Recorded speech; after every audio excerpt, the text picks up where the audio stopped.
Introduction to the Newton's law. Newton's law of motion are three basic laws of classical mechanics that describe the relationship between the motion of an object and the forces acting on it. Newton's first law.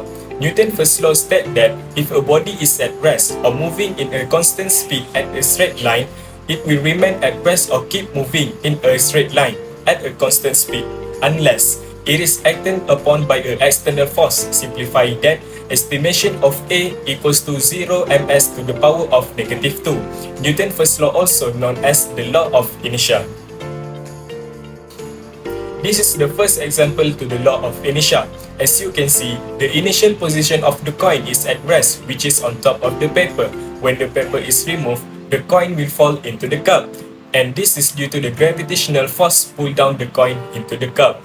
But for the first few milliseconds, the coin will stay floating, and that is due to its tendency to remain at rest.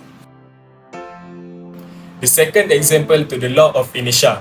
The car is moving in a constant velocity along with the person. The car hit the wall, which forced it to stop moving, and this will make the person inside the car jump out of the window, and that is due to the person's tendency to continue its motion, and that person will continue to move forward until a force is applied to it. Newton's second law. Newton's second law is a quantitative description of the changes that a force can produce on the motion of a body. It states that the time rate of change of the momentum of a body is equal in both magnitude and direction to the force imposed on it.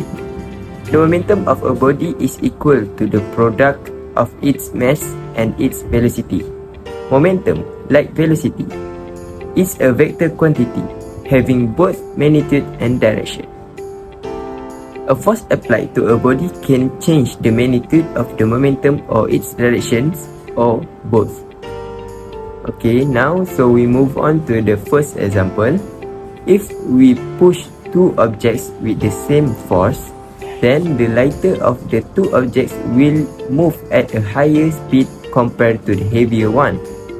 It can be observed by comparing the acceleration produced in a car and a truck after applying an equal magnitude of force to both. It is easy to notice that after pushing a car and a truck with the same intensity, the car accelerates more than the truck. This is because the mass of the car is less than the mass of the truck. And this is the second example. Normally, baseball is at rest. It needs external force to move, get thrown, or is hit. The distance the ball travels depends on the amount of force that acts on it. A ball develops a certain amount of acceleration after being hit. The acceleration with which the ball moves is directly proportional to the force applied to it. It means that the harder you hit the ball, the faster it will move, thereby demonstrating Newton's second law of motion in our daily life. Newton's third law.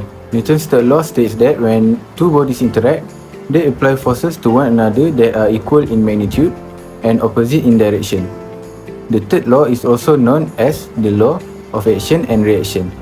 This law is important in analyzing problem of static equilibrium where all forces are balanced, but it also applies to bodies in uniform or accelerated in motion. Force always act in equal but in the opposite direction. So for the first example of Newton's third law is a gun, because when a bullet is fired from it. When a bullet is fired from a gun exerts a force on a bullet in the forward direction. So this is the action force. The bullet also exerts an equal force on the gun in the backward direction. So this is the reaction force. Due to the large mass of the gun, it moves only a little distance backward by giving a jerk at the shoulder of the gunman. The backward movement of the gun is called recoil. So for the second example of Newton's third law, the upward thrust of a rocket. A rocket is able to escape the gravitational force of the earth because of the high velocity. This velocity is calculated to exceed the escape velocity. This is based on action and reaction forces. The exhaust from the rocket creates a downward force It creates an equal and opposite thrust in the upward direction. So from the picture, you can see where the direction of action force and where the direction the reaction force. Conclusion. Newton's three law of motion can explain all aspects of an object's motion. His first law explains that force are necessary to change the motion of an object. His second law describes how forces and acceleration are related to mass, and his third law explains that force act in pairs. Everyone should at least have basic knowledge of Newton's law to understand the motion that happen in real life. So that's all from us. Thank you.